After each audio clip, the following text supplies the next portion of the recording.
सुप्रभात बच्चों।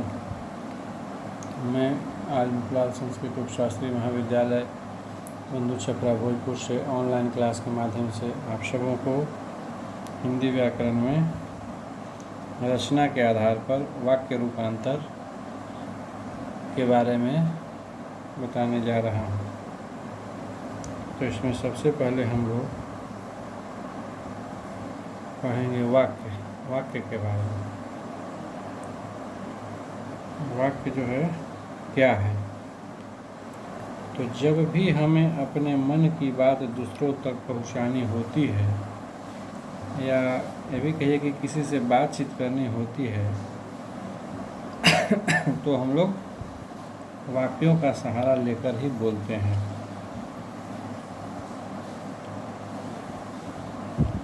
यद्यपि वाक्य जो है विभिन्न शब्दों या पदों के योग से बनता है और हर शब्द का अपना अलग अर्थ भी होता है, पर वाक्य में आए सभी घटक परस्पर मिलकर एक दूसरे से एक पूरा विचार या संदेश प्रकट करता है।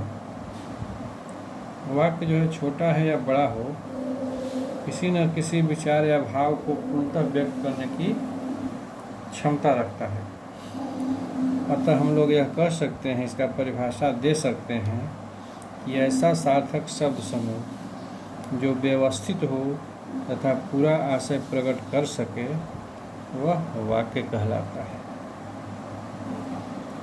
तो वाक्य जो है उसमें कुछ बात होती है। कौन कौन? तो पहला जो है बात है कि वाक्य की रचना जो है शब्दों या पदों कहिए के योग से होती है। दूसरा बात है कि वाक्य अपने में पूर्ण तथा स्वतंत्र होता है। तीसरा बात है कि वाक्य किसी न किसी भाव या विचार को पूर्णतः प्रकट कर पाने में सक्षम होता है।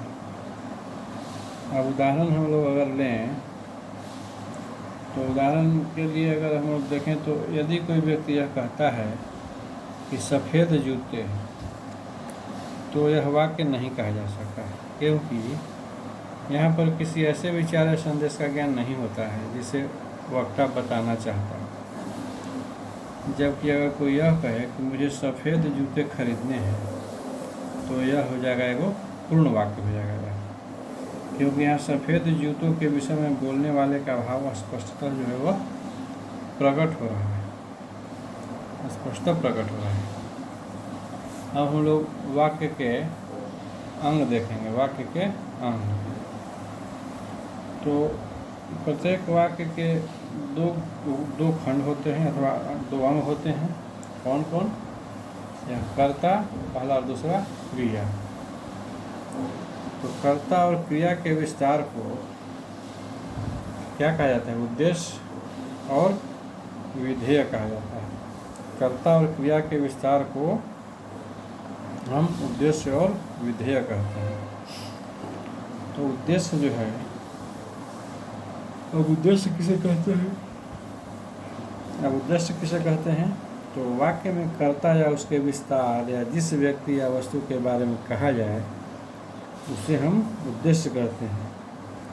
मुख्य रूप से कर्ता जो है वही वाक्य में उद्देश्य कहलाता है। मोहन बाजार जा रहा है।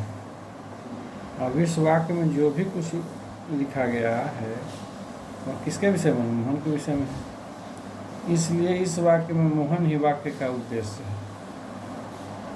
अब दूसरा है विधेय। तो विधेय किसे कहते हैं भाई? उसका परिभाषा क्या है?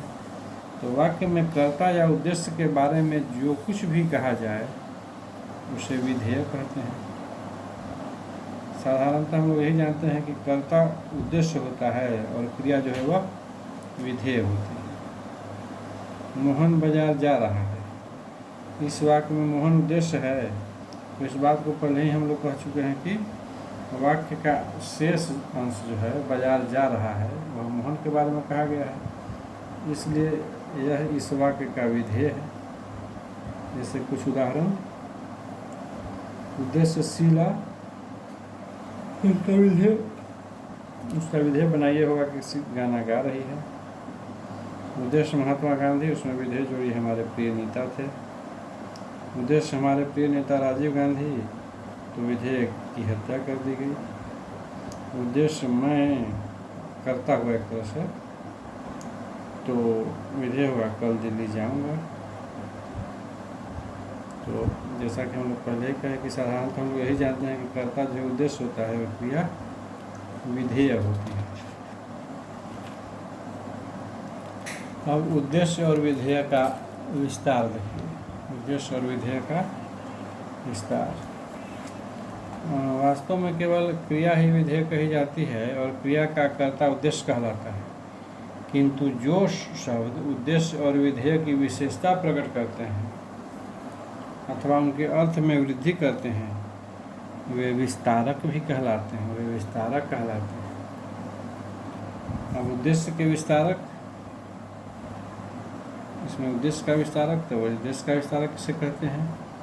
तो उद्देश्य के अर्थ में विशेषता प्रकट करने के लिए जो शब्द अथवा वाक्यांश उसके साथ जोड़े जाते हैं वे उद्देश्य विस्तारक कहलाते हैं। जैसे काली गाय घास चरती है, कमल का भाई मूर्ख है, पड़ोस में रहने वाले शर्मा जी विदेश चले गए।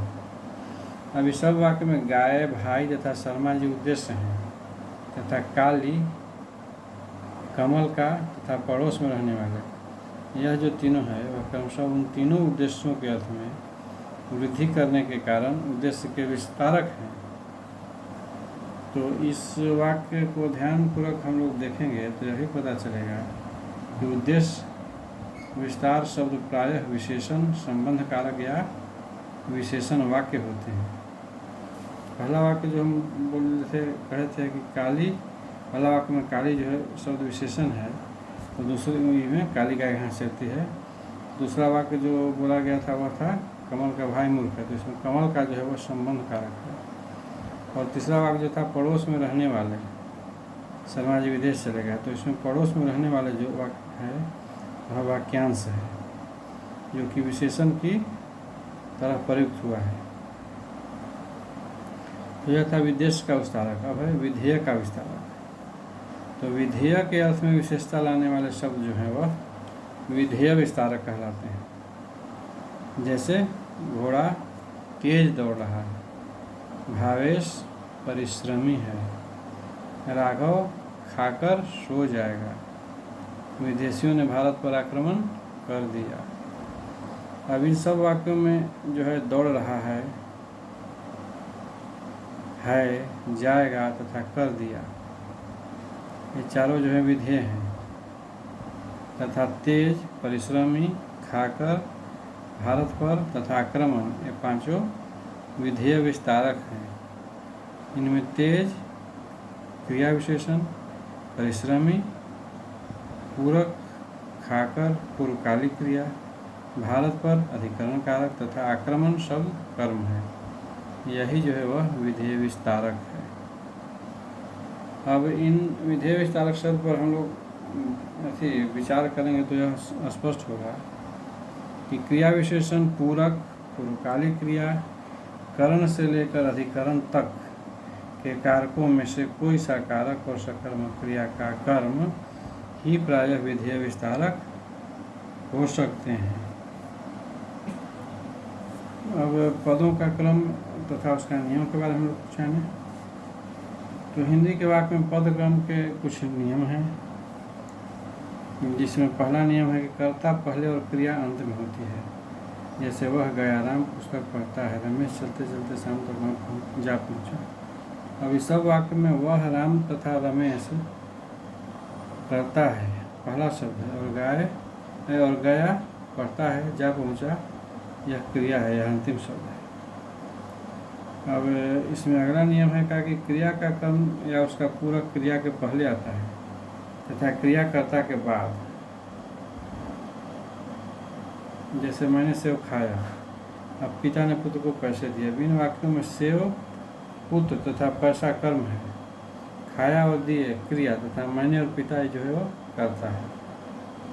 इसी प्रकार अगला नियम है पदों का क्रम नियम, यह है कि यदि दो कर्म हों तो गौण कर्म पहले तथा मुख्य कर्म बाद में आता है। जैसे पिता ने पुत्र को पैसे दिए, अब इसमें पुत्र गौण कर्म है तथा पैसा जो है मुख्य कर्म है।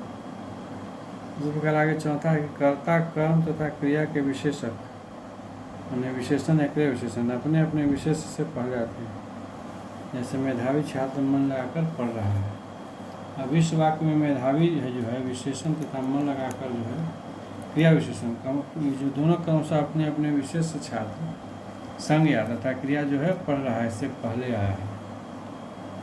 अब इसी में आगे 5वां नियम जो है वह है, इसी में 5वां नियम जो है वह विशेषण सर्वनाम के पहले नहीं आ सकता, वह सर्वनाम के बाद ही आएगा। जैसे वह अच्छा है, वह यह काला कपड़ा है। अब यहाँ सर्वनाम वह और यह के बाद ही विशेषण काला और अच्छा आया है। इसी प्रकार अगला है छठा कि स्थानवाचक या कालवाचक क्रिया विशेषण कर्ता के पहले या ठीक पीछे रखे जाते हैं। जैसे आज मुझे जाना है, तुम कल आ जाना। अब इन वाक्यों में कालवाचक क्रिया विशेषण आज और कल अपने कर्ता मुझे और तुम के क्रमशः पहले तथा ठीक बाद में आए हैं। अब अगला नियम है कि निषेधार्थक क्रिया विशेषण क्रिया के पहले आते हैं। जैसे तुम वहाँ मत आओ, मुझे यह काम नहीं करना। अब इन दोनों वाक्यों में निषेधार्थक क्रिया विशेषण मत तथा नहीं है, क्रमशः अपनी क्रिया जाओ तथा करना से पहले आए हैं। और ऐसे में अगला है नियम कि प्रश्नवाचक सर्वनाम या क्रिया विशेषण प्रायः क्रिया से पहले आते हैं।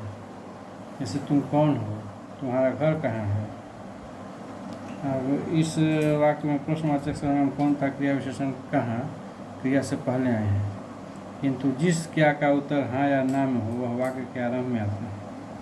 क्या तुम जाओगे, ऐसे।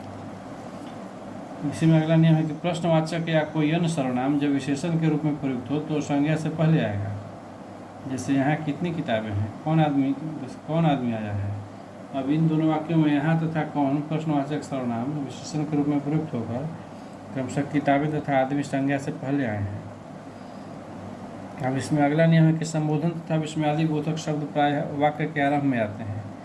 जैसे अरे रमा तुम यहाँ कैसे, ओह मैं तो भूल गई थी। अब इसी प्रकार अगला नियम है कि संबंध बोधक अव्यय तथा परसर्ग संज्ञा और सर्वनाम के बाद आते हैं। जैसे राम को जाना है, उसको भेज दो, वह मित्र के साथ घूमने गया है। अब इन तीनों वाक्यों में को तथा के परसर्ग संज्ञा व सर्वनाम राम, उस तथा मित्र के बाद आए हैं। और इसी में अगला नियम है कि पूर्वकालिक कर धातु के पीछे जुड़ता है। जैसे छोड़ जोड़कर और छोड़कर। इसके अलावा पूर्वकालिक क्रिया मुख्य क्रिया से पहले आती है। जैसे वह खाकर सो गया, वह आकर पढ़ेगा। अब इन वाक्यों में खाकर तथा आकर जो है पूर्वकालिक है, तो सो गया तथा पढ़ेगा क्रिया के पहले आया है। अब इसमें अगला नियम है कि भी, तो, ही, भर, तक आदि अव्यय उन्हीं शब्दों के पीछे लगते हैं जिनके विषय में वे निश्चय प्रकट करते हैं। जैसे मैं तो घर गया था, मैं घर भी गया था। अब इन दोनों वाक्यों में अव्यय तो, भी और ही क्रमशः मैं और घर के विषय में निश्चय प्रकट कर रहे हैं, इसलिए उनके पीछे लगे हुए हैं। अब एक और इसमें आगे है नियम कि यदि तो, जब, तब, जहाँ, वहाँ, ज्यों ही त्यों ही आदि नित्य संबंधी अव्ययों में प्रथम प्रधान वाक्य के पहले तथा दूसरा आश्रित वाक्य पहले लगता है। जैसे जहाँ चाहते हो वहाँ जाओ, जब आप आएंगे तब वह जा चुका होगा। तो अब इन वाक्यों में जहाँ और जब प्रथम प्रधान वाक्य के पहले तथा वहाँ और तब दूसरे आश्रित वाक्य पहले लगे हैं। अब एक और नियम है कि समुच्चय बोधक अव्यय दो शब्दों या वाक्यों के बीच में आता है। तीन समान शब्द या वाक्य हों तो और अंतिम से पहले आता है। जैसे दिनेश तो जा रहा है लेकिन रमेश नहीं। सीता, गीता और रमा तीनों ही आएंगे। अब पहला वाक्य जो था उसमें समुच्चय बोधक अव्यय लेकिन दो वाक्यों में बीच में आया है तथा दूसरे वाक्य में समुच्चय बोधक अव्यय जो है और, ये तीन शब्द होने के कारण से अंतिम से पहले आया है। अब इसमें एक और अंतिम नियम है कि वाक्य में विविध अंगों में तर्कसंगत जो है निकटता होनी चाहिए। जैसे एक पानी का गिलास लाओ।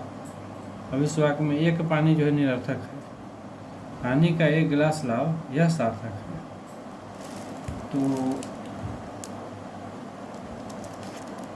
यह था पदों का क्रम और कुछ नियम। अब आज के क्लास में इतना ही। शेष अगले क्लास में आप सबों को पदों का अन्वय एवं नियम तथा रचना के आधार पर उसका वाक्य भेद के बारे में जानकारी दी जाएगी। तब तक आप सभी बच्चों को शुभ दिन।